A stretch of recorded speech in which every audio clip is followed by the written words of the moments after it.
நான் படித்தது கெமிஸ்ட்ரி, அடிஷ்னலாக கம்ப்யூட்டர் படித்தேன்.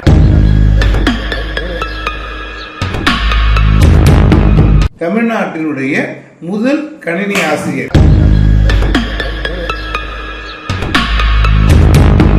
12th என்ன மெமரி போங்கிற இன்னைக்கு எனக்கு 63 வயசுல கேட்டால் எனக்கு தெரியும்.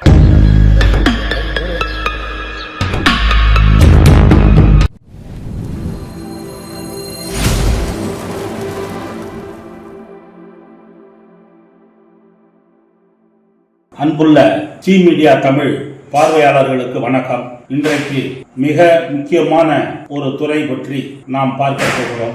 வான் அறிவியல் தூதர், உயர்கல்வி வழிகாட்டும் நிபுணர், கணினி ஆசிரியர், எழுத்தாளர், சொற்பொழிவாளர், இப்படி பல்வேறு முகங்கள் உள்ள ஒரு ஆளுமையை நாம் சந்திக்க போகிறோம். இளைய தலைமுறையினர், பெற்றோர்கள் அனைவரும் நன்றாக கவனிக்க வேண்டும். கடந்த 35 ஆண்டு காலமாக தமிழில் அறிவியல் துறை பற்றி எழுதியும் பேசியும் விழிப்புணர்வை ஏற்படுத்தி வருகிறார். உயர்கல்வி சம்பந்தமான விழிப்புணர்வு கூட்டங்களை இதுவரை 4000த்திற்கும் அதிகமான கூட்டங்களை நடத்தி சாதனை படைத்துள்ளார். தினந்தோறும் தன்னுடைய பேச்சிலும் எழுத்திலும் தமிழில் அறிவியல் சிந்தனைகள் வளருவதற்கு தொண்டாற்றி வருகிறார்.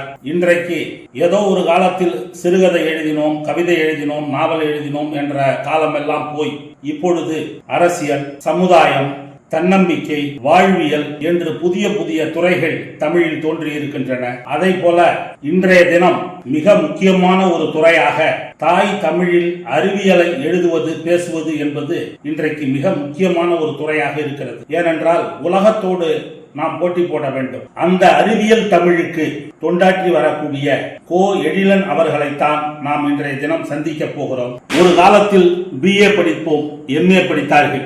அதுதான் கௌரவம் என்று நினைத்தார்கள். பிறகு எல்லோரும் BCom, MCom, பேங்க்ல வேலை, அப்பதான் பேங்க்ல வேலை கிடைக்கும். அதுக்கு பிறகு ஒரு மோகம், BE படிக்கணும், இன்ஜினியரிங் படிக்கணும், அதுதான் மரியாதை அப்படின்னு எங்க பார்த்தாலும் BE.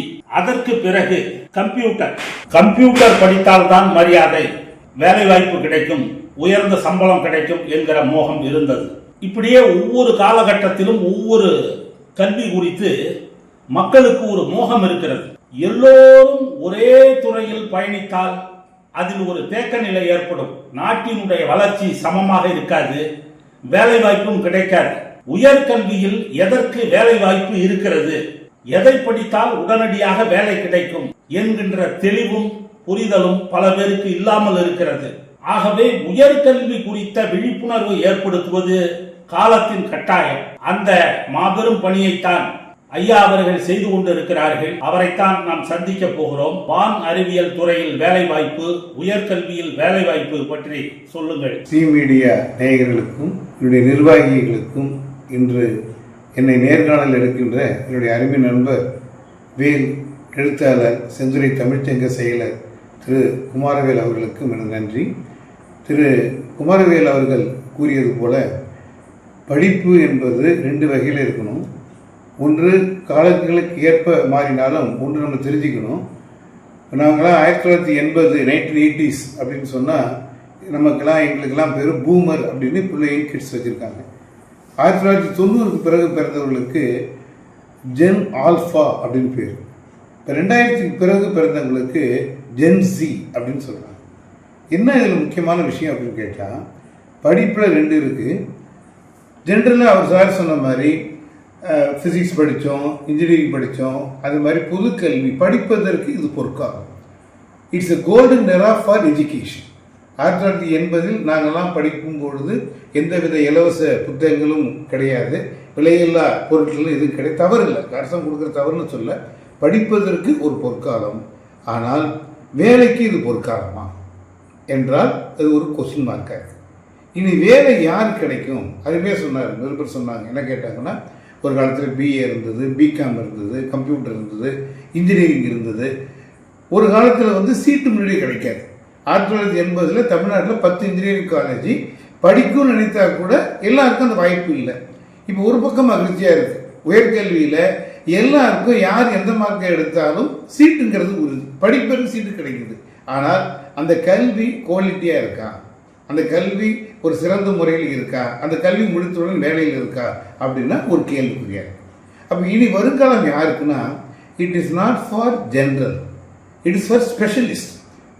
ஒரு துறையில் நானும் பிஇ படித்தேன் அப்படிங்கிறத விட அந்த பொறியியல் துறையில் எனக்கு என்ன திறன், அடிக்கடி நான் சொல்றது உண்டு, வேலைக்கு ரொம்ப முக்கியமான ஒரு கால்குலேஷன் இருக்கு. என்னன்னு கேட்டால், எல்லாருக்கும் தெரிந்ததும் உங்களுக்கு தெரிஞ்சிருக்கணும், எல்லாருக்கும் தெரியாத ஒன்று உங்களுக்கு தெரிஞ்சிருக்கணும்.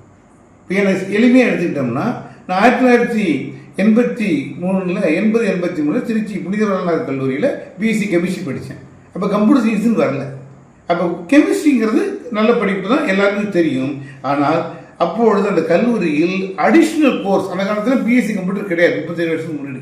அப்போ என்ன பண்ணாங்கன்னா, அந்த அட்டானமஸ் காலேஜ் இருந்ததுனால கம்பல்சரியாக ஒரு கம்ப்யூட்டர் கோர்ஸ் மாலை நேரத்தில் படிக்கணும்னு சொன்னாங்க.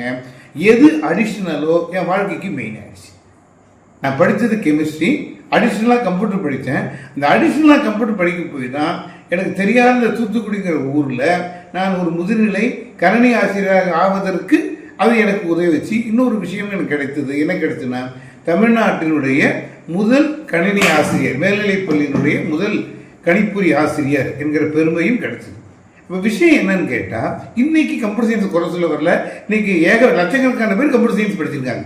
BSc computer, MSc computer, BE computer தவறில்ல. ஆனால் அந்த இது எப்போ மதிப்பு கூட இருந்ததுன்னு கேட்டால், 37 வருடங்களுக்கு முன்பு பலருக்கு தெரியாத நேரத்தில் எனக்கு தெரிந்ததால் எனக்கு ஆர்வம் இருக்கலாம். அது முக்கியமான ஒரு காரணம்.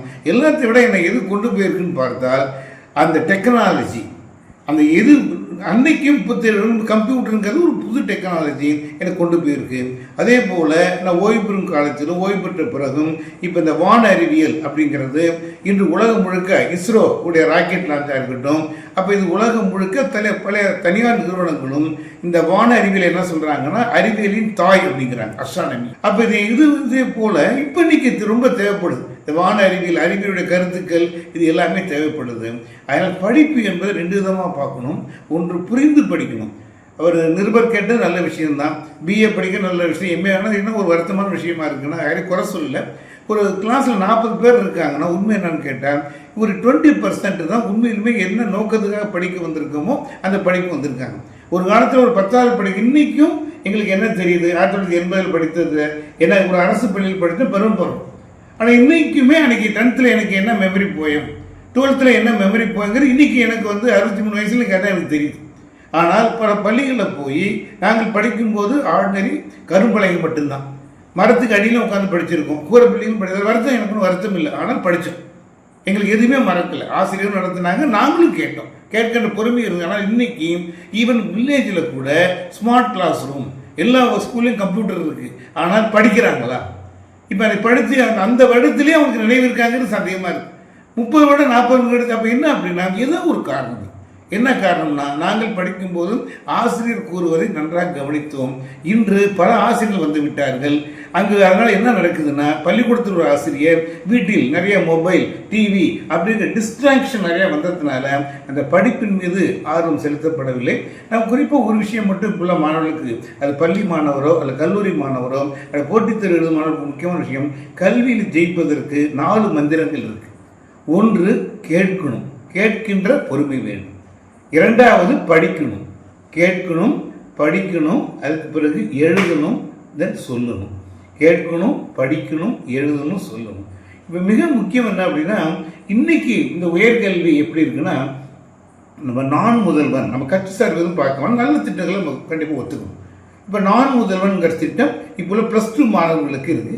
அரசு பள்ளியில் படிக்கின்ற +2 அத்தனை பேருக்கும் ஒரு 50 பக்கத்து ஒரு புத்தகத்தை ஃப்ரீயாக கொடுக்குறாங்க. அது வெளியில் எங்கேயும் கிடைக்காது.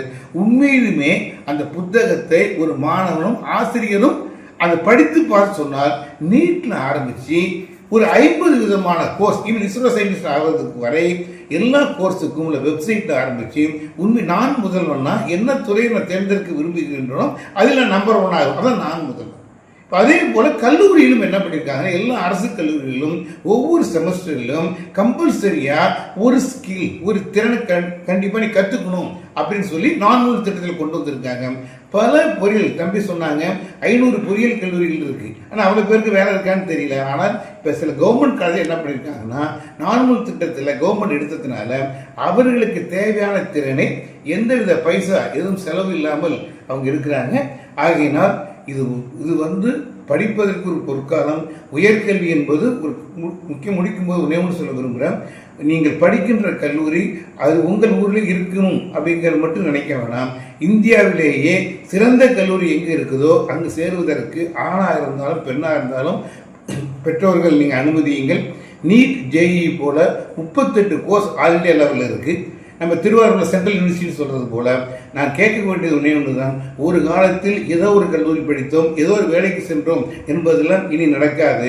இனி நீங்கள் வாய்ப்பு கிடைக்கும் போது நீங்கள் படிக்கின்ற அந்த கல்லூரி என்பது இந்தியாவிலேயே மிகச்சிறந்த கல்லூரி. அதுக்கு சில நுழைவுத் தேர்வு இருந்தாலும் அதற்கெல்லாம் நாங்கள் வழிகாட்டுகின்றோம். ஆகியனால் இந்த பார்வையாளர் ஒன்றே ஒன்று சொல்ல விரும்புகிறேன். என்னுடைய நண்பர் அல்லது நிருபரிடம் நீங்கள் இது முக்கியம் தான். இந்த சிறிய நேரத்தில் நான் உலகத்தை மாற்ற முடியாது. நான் ஒரே ஒரு கான்ஃபிடன்ஸ் சொல்லேன். இதை பார்க்கின்ற நேயர்கள் எத்தனை வருடங்கள் கழித்து வேணும் நாளைக்கே கூட அவருடைய சந்தேகங்களை சி மீடியா அந்த யூடியூப் சேனலுக்கோ எங்களுக்கோ நீங்கள் வாட்ஸ்அப் கொடுத்து நான் படிக்கிறேன் எனக்கு வழிகாட்டுன்னு சொன்னால் உங்களுக்கு கண்டிப்பாக எந்த அதிக செலவு இல்லாமல் அரசின் திட்டங்களை உங்களுக்கு என்று சொல்லுவோம். இந்த உலகம் நீ கண்டிப்பாக முயற்சி பண்ணுங்க. மிகப்பெரிய வெற்றி உங்களுக்கு காத்து கொண்டு இருக்கிறது. உங்கள் வெற்றிக்கு நாங்களும் துணையாக இருப்போம். ஒரு பையன் திருச்சி லா காலேஜில் படிப்பதை விட சப்போஸ் அது ஐஐடி திருச்சியில் பெரிய லாயர் இல்லை, தமிழ்நாட்டில் நம்பர் 1, இந்தியாவில் பெரிய லாயர். ஒரு கனவு காணாதீர்கள், குறைந்தபட்சம் 2 கனவு காண.